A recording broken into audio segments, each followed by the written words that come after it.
Hello everyone, today we're going to dig deep into some really fascinating material together.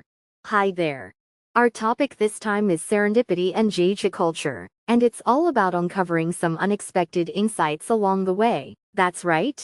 The material you sent us treats serendipity not just as plain luck or good fortune, but as a kind of framework, here, now, for seeing culture in a fresh way. And what really struck me was this attempt to look at Jeju Island's unique identity and potential through that very lens. Exactly. It's not just stumbling onto something by accident, it's more like observing with a prepared mind, and then suddenly finding the meaning in it. You could say, yes, that's it. So today, as we go through this material, let's trace the connections that show what hidden value serendipity reveals in Jeju culture. Shall we jump right in? Sounds good. First, let's get the concept of serendipity clear. The material describes it as the here, now perspective that captures order out of chaos, a new opportunity for cultural studies, a blue ocean. And what's especially interesting is that, unlike the contingency described by sociologists like Georg Simmel, it locates the real driving force of culture in Gamhong. That is, in deeply feeling and connecting with one another. Gamhong? Yes. That's a really important point. Right? So this idea of Gamhong, put simply, means seeing deep mutual resonance and connection as the core driving force behind how culture forms. Exactly. It's something more than mere chance.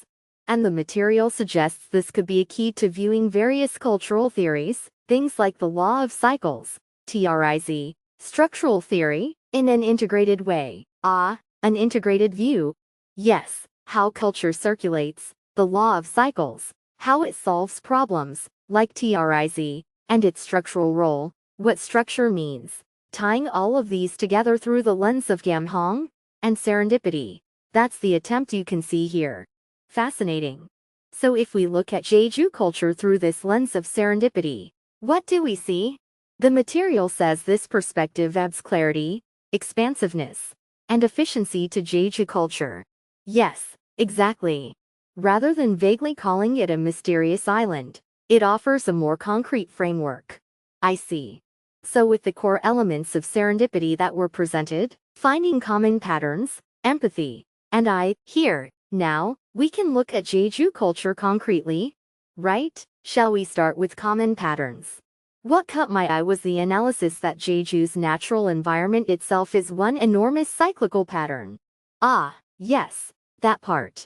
It's not simply that there are mountains and sea, but that things like the distribution of its 360 area, the volcanic cones, and the shape of the island reflect nature's principle of circulation. For instance, it can be connected to Eastern thought like yin-yang, and the five elements.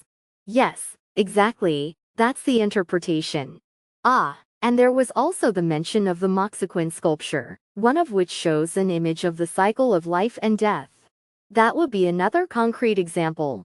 Yes, a very good example. Next is empathy, or in other words, the culture of Gamhong. Empathy. In traditional Jeju house structures, there's the Unkari and Bakyeori, the inner and outer buildings. Yes, I know them. The idea is not to see these merely as separated spaces, but as a way of respecting the relationships, empathy, and independence among family members, while still connecting with one another. I found that interpretation intriguing. So it's connection through spatial separation. That's right. And the village paths, the ale, aren't just paths either. They symbolize the connection and communication between neighbors.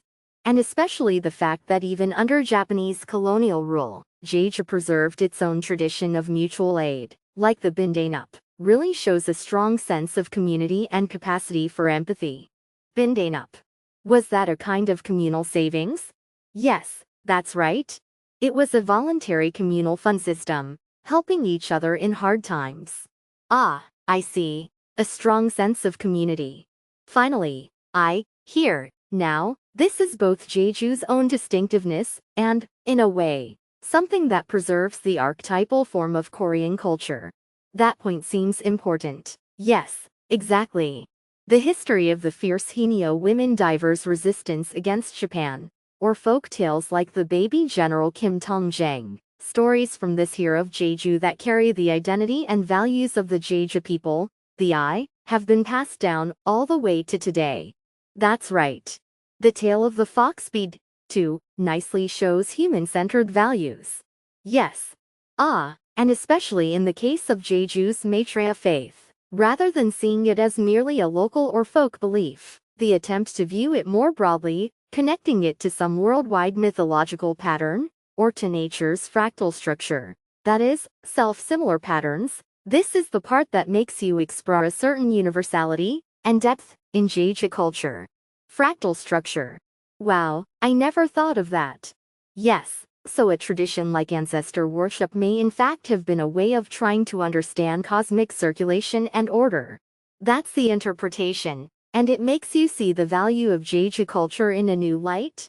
Wow, going through all of this today, this framework of serendipity has the power to make us see Jeju culture as more than just a tourist product, to see it as a living organism, breathing within its circulation with nature, its deep empathy, and a certain context of time and space.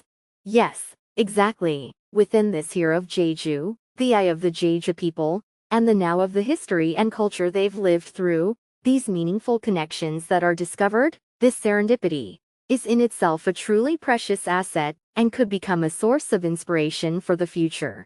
How was it for you? The story we shared today, just like this Jeju, perhaps in the here where you are and in the eye of your own daily life and the culture around you, might you not discover some pattern or connection that looks like chance, but actually holds deep meaning? Well, perhaps the key to understanding the world more deeply, and to finding answers to all sorts of complex problems, lies hidden in exactly this kind of serendipitous way of thinking, discovering unexpected connections, and resonating with one another. It seems like a question well worth turning over in our minds.